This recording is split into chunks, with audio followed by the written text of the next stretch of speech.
Ivy Cook had spent most of Saturday morning fussing over her contribution to the annual Snowberry Village Spring Potluck, lemon chive drop biscuits that practically steamed with buttery promise. She snapped photographs from 3 angles, wide, close, and outrageous crumble detail, before uploading them to her recipe blog, Cooks Confidential. It was her ritual: bake, shoot, post, bask in comments from suburban gourmands. What she had not anticipated was that today's post would soon be ambushed by frantic messages asking if the rumours were true, if someone had really died at the potluck, if she, Ivy, knew what on earth had happened. At that moment, Ivy only knew the basics. Dr. Malcolm Reed, pillar of Snowberry Village and longtime town physician, had taken 1 sip of his own elderberry wine, coughed once, and crumpled like a marionette whose strings had been sliced. Snowberry's community hall always smelled like cardamom and pine cleanser, but that afternoon a sharper scent floated under the rafters: suspicion. Folding chairs ringed oilcloth-covered tables, bearing the usual suspects: mayonnaise slick macaroni salad, the Methodist women's triple-layer jello mold, Sheriff Brad McAllister's famous pulled pork, and a punch bowl that looked disconcertingly radioactive. Ivy slipped through the crowd, cradling her biscuit basket, nerves jittering as conversations skittered to hush behind her. 2 paramedics wheeled Dr. Reed's shrouded body toward the exit. Outside, dogwood petals drifted like mute confetti. Inside, the room trembled with unswallowed questions. Ivy's younger brother, Nate, intercepted her near the drinks table. "You okay?" he asked. His usually cheeky grin was nowhere to be seen. The freckles across his nose looked like punctuation marks to a nervous sentence. "I'm fine," she lied. "Did you see anything?" "Just the collapse. I was talking to Mrs. Hubbard about her pickled beets." Reed raised his glass, toasted to community and longevity, then keeled over. EMTs said there was a weird almond odor. He lowered his voice. "Cyanide." Ivy's pulse stuttered. "From elderberries?" "From something in his glass," Nate corrected. "His own bottle, though. He brought a case. It's lined up over there." A cluster of half-full wine bottles sat on a red plastic tablecloth, a few bearing sticky fingerprints, others untouched. Ivy noticed that Sheriff McAllister was already posting deputies beside them. Crime scene by casserole. Sheriff McAllister had taught Ivy in high school civics.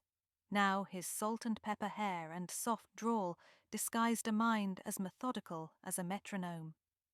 He called for calm, herded everyone to one side of the hall, and began preliminary questioning. Ivy ducked around him, hugging the wall, ears pricked. Snooping wasn't merely nosy habit. Her blog's popularity hinged on small-town authenticity, and nothing was more local than the potluck. But there was another reason, a private one. Dr. Reed had been her mother's physician, the man who'd diagnosed her too late to save her from ovarian cancer. Ivy had buried lingering resentment beneath mounds of recipe testing, but seeing his body zipped into a black bag unsettled flavors she'd thought long digested. She backed into someone. Careful. The voice belonged to Claire Donovan, Snowberry's librarian and Dr. Reed's rumoured fiancée, though the rumour's provenance was as thin as Philo. Claire's eyes were red-rimmed but lucid. She clutched a porcelain pitcher painted with violets. "I need to get this cleaned before the glaze stains." Ivy glanced into the pitcher, traces of deep purple wine. "Was that Dr. Reed's?" Claire nodded. "He decanted it in the kitchen, said it tasted best after breathing." Her lips quivered. "Ivy, who would do this?" "I don't know." Ivy rested a hand on Claire's forearm and filed the detail away. Reed's wine had passed through Claire's pitcher before reaching his glass. Opportunity, maybe motive. She scanned the hall again. Snowberry looked unchanged. The banners, the toddlers weaving between legs, the fluorescent lights. But a subtle shift distorted everything, like salt subbing for sugar in a cookie recipe. Sheriff McAllister tapped Ivy's shoulder. "Mind answering a few questions?" "Not at all," she said, channeling calm blogger voice. He inquired about her arrival time, food handling, proximity to the victim, routine. Ivy answered succinctly. What she did not share was that one of Reed's bottles had vanished between his collapse and the deputy's cordon. She had seen it tucked under someone's arm near the coat room, a tall figure in a marigold cardigan. By the time she chased the glimpse, nothing remained but a single wet footprint shaped like a star.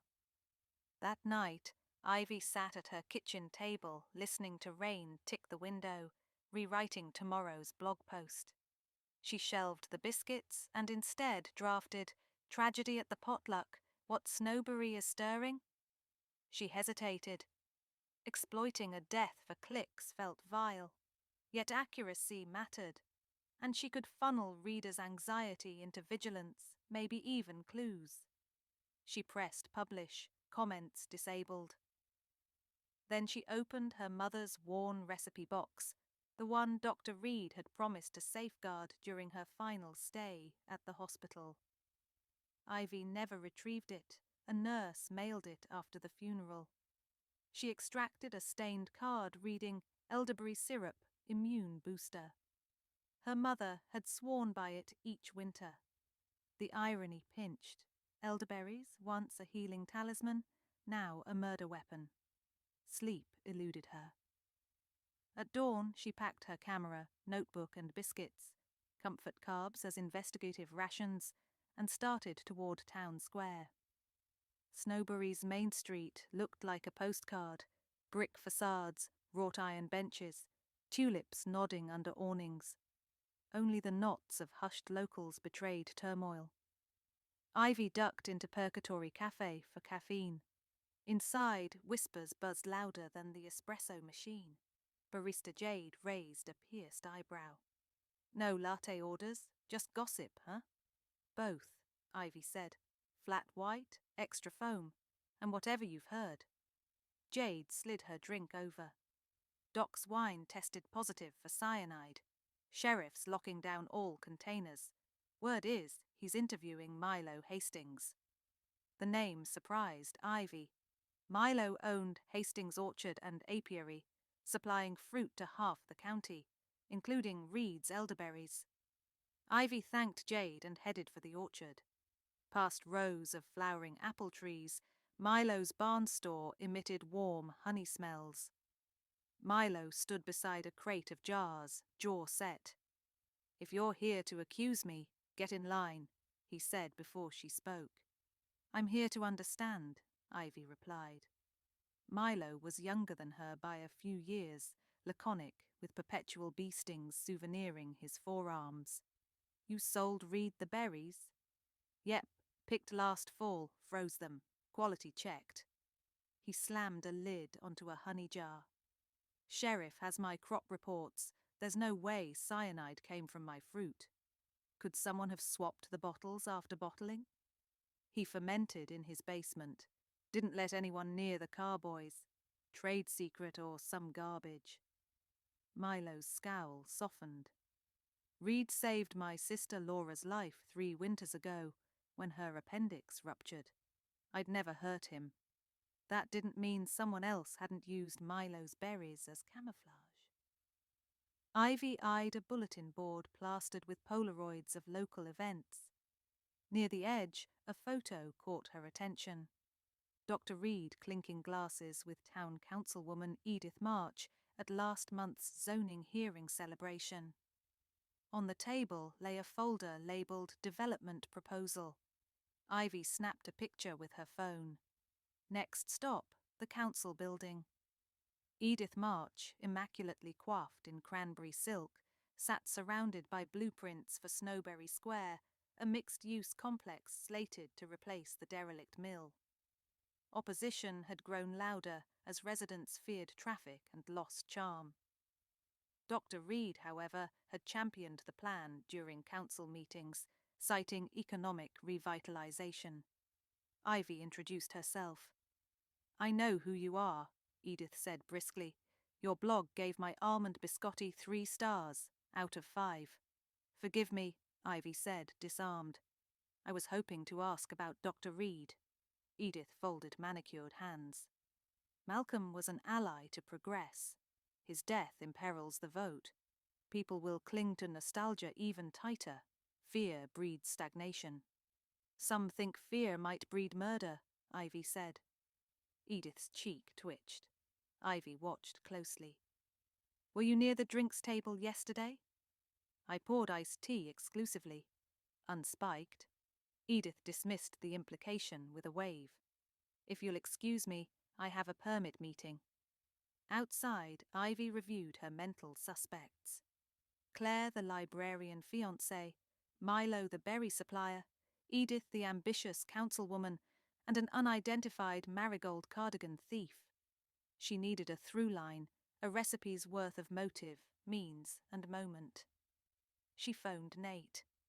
"Meet me at Mom's grave," she said. In the cemetery, dogwood branches arched above weathered stones. Ivy laid a biscuit on her mother's marker, ritual snack offering. Nate arrived, breath puffing in the cool air. "Morbid meeting place," he said. "Mum centered everything." Ivy explained her leads. Nate pointed out one she'd overlooked. "What about Reed himself? Maybe suicide? Easier than facing malpractice or blackmail." "Possibly," Ivy conceded, "but cyanide in public with townsfolk eating his potluck. Risking collateral damage is messy for suicide." She crouched to brush moss from the headstone. Under it she noticed a small glass vial among the roots, empty, smelling faintly of almonds. Her mouth went dry. "Nate." They bagged the vial with Nate's clean handkerchief and delivered it to Sheriff McAllister. He accepted it gravely. "We found residues of crushed apricot pits in Reed's basement.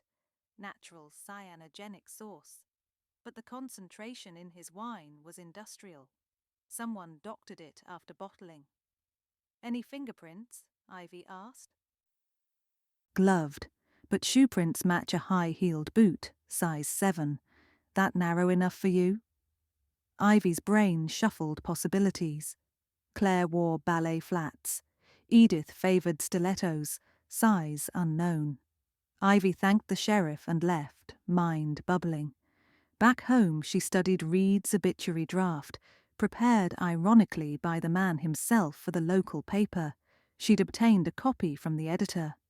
It mentioned no fiancé, but did note Reed's donation pledges to the new Snowberry Square medical clinic. That dovetailed with Edith's project. Suppose Reed had second thoughts jeopardizing financing. Edith might lose millions. But would she risk murder? Ivy opened her blog's comment moderation queue, hundreds of messages unchecked. One flagged as anonymous tip. Check library late fees. She frowned and grabbed her coat. The library smelled of old pages and lemon oil. Claire was shelving books in historical true crime. Ivy approached gently. "How are you holding up?" Claire managed a brittle smile. "Distractions help. Your picture," Sheriff said the lip had microscopic scratches, as if something abrasive was stirred inside. Ivy watched Claire's reaction. Her hands froze on the book cart. "I used a wooden spoon to mix sangria last month. Could that scratch porcelain?" "Maybe, or someone ground powder against it." Ivy lowered her voice. "Were you and Malcolm engaged?" Claire's cheeks flushed. "Not formally. He asked privately. I said yes, but asked to wait before announcing. He was protective of reputations." "Meaning?" Ivy prompted. Claire bit her lip. He worried the age difference would fuel gossip. He didn't want my job dragged. So we kept quiet. Ivy remembered the anonymous tip and scanned the circulation desk's monitor. On top lay a printout of overdue items. A highlighted title leapt out: Poisonous Plants of Southeastern Appalachia, checked out by Dr. Malcolm Reed, not Claire. The book had been due 2 weeks ago. She gingerly lifted it from the cart, several pages dog-eared, including one on cyanide extraction from stone fruits. Claire swallowed. He said it was for continuing education, she murmured. Ivy's stomach churned. Maybe Nate's suicide theory held weight. But why research a method, bring poisoned wine, then drink it publicly? Unless the public setting was misdirection, and Reed hadn't intended to be the only victim. She recalled the missing bottle and the marigold cardigan. If Reed planned mass poisoning, someone else might have intercepted one bottle to stop him, or to amplify harm. She needed that bottle. Who owned a marigold cardigan? Ivy skimmed mental wardrobes of Snowberry. Jade the barista wore tie-dye. Edith's palette matched cranberries. Wait, Milo's sister Laura, the saved appendectomy patient, wore bright colours at last 4th of July. Ivy raced to Hastings Orchard again. She found Laura stacking jam jars. Her cardigan today was sky blue, but a marigold one hung on a hook. Ivy's pulse hammered. Laura, can we talk privately? In a side room smelling of beeswax, Laura crossed arms. I didn't kill anyone. Did you take a wine bottle yesterday? Laura exhaled sharply. Yes, but listen. Her voice cracked. I thought Doc's Elderberry vintage might help my migraines. Old folk remedy. I sneaked it before the potluck began. I didn't know it was poison until news spread. I dumped the contents in the drainage ditch behind the hall. Where's the bottle now? I smashed it, panicked. Ivy groaned, evidence lost. Yet Laura's account perhaps explained the missing bottle, but not Reed's death. Ivy pressed. Did you notice anything unusual in his wine? Smelled funny, like nail polish remover, Laura said. I figured it was the alcohol. Acetone, not cyanide. Ivy's mind spun. Back in her kitchen that evening, Ivy lined up puzzle pieces. 1. Reed researched plant poisons. 2. Industrial cyanide ended up only in his glass, though the bottle batch was tainted with something else, possibly acetone or ethyl acetate, sign of amateur fermentation issues. 3. High-heeled boot prints by the carboys. 4. Reed's support for Snowberry Square, but maybe he'd reversed stance. 5. He kept her mother's recipe box at the hospital. Why? She fetched the box again, poring through cards, when one slipped free. A folded receipt from Steele and Son Title Agency, made out to Malcolm Reed, dated 6 months earlier, referencing Cook Residence, 14 Blackberry Lane. Ivy's breath hitched. Her childhood home sold after her mother died, and she couldn't keep up the mortgage. Reed had purchased it anonymously. Why? She dialed Sheriff McAllister, but voicemail picked up. She left an urgent message and drove to Blackberry Lane. Twilight draped the house in dove grey. A for sale sign leaned against the porch. Inside, dim light glowed. Ivy crept to the bay window. Edith March, recognizable silhouette, stood in the empty living room talking to someone Ivy couldn't see. She cracked the sash, heart pounding. Closing delayed because of this mess, Edith snapped. You promised the vote and the property, Malcolm. Ivy's confusion deepened. Malcolm was dead. Was Edith talking to... She edged closer, and the second figure stepped into view. Sheriff Brad McAllister. I didn't promise murder, he said tersely. Ivy's throat tightened. She'd trusted him like a second father. Phone suddenly heavy in her hand, she hit record. Edith hissed. Accident or not, I need the clinic site untainted. If investigators learn you supplied the cyanide. I disposed of the vial, McAllister cut in. Ivy realized the vial she'd found at Mum's grave had been planted, not lost. He'd intended to steer suspicion toward Reed's own suicide. Edith continued. Then break the chain before the forensics lab does. Destroy those basement samples. You think I haven't? But a bottle is missing. If it surfaces, find it.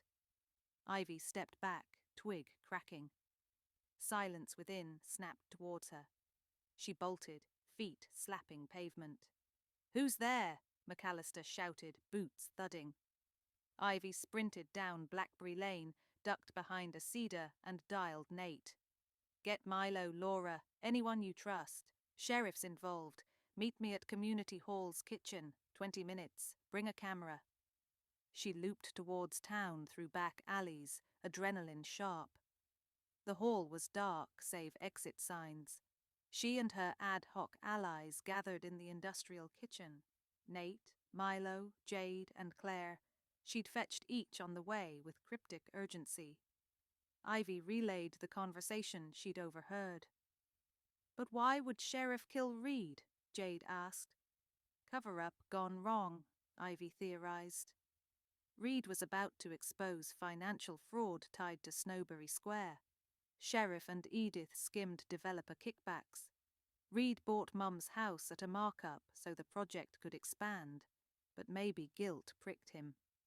He researched non-lethal sabotage, cyanogenic compounds, to stage his own poisoning and halt the vote without dying, maybe making himself ill as dramatic proof. But Sheriff, fearing exposure, introduced pure cyanide into Reed's glass, ensuring silence and framing suicide by planting a vial. Milo whistled. Then the rest of Reed's wine isn't deadly? Could be mildly toxic, but not lethal. Laura dumped one bottle. We can test another. Ivy retrieved a sealed bottle the deputies had stored here. She'd bribed custodian Pete to slip it to her earlier. Claire, have the lab equipment from summer science camp? Claire nodded, surprising them all. Within minutes they dripped a test strip, no cyanide indicator, but slight blue tint for glycosides. Not fatal in trace doses. Footsteps echoed, doors banged. Sheriff McAllister's voice boomed, "Step away from the evidence." He entered, gun unholstered, Edith at his side. Ivy raised her hands but kept her phone recording. "We know," she said calmly. "We have audio of your chat at Blackberry Lane." His jaw clenched. Edith spoke with frosty composure. "Hand over that bottle." "Or what?" Milo challenged, hefting a cast-iron skillet. Sheriff levelled his gun, but Jade switched off the overheads, plunging the room into near darkness, save emergency lights. The group scattered. Ivy ducked behind racks, heart hammering. Sheriff cursed. A thwack sounded, Milo's skillet connecting with gun hand. The weapon clattered.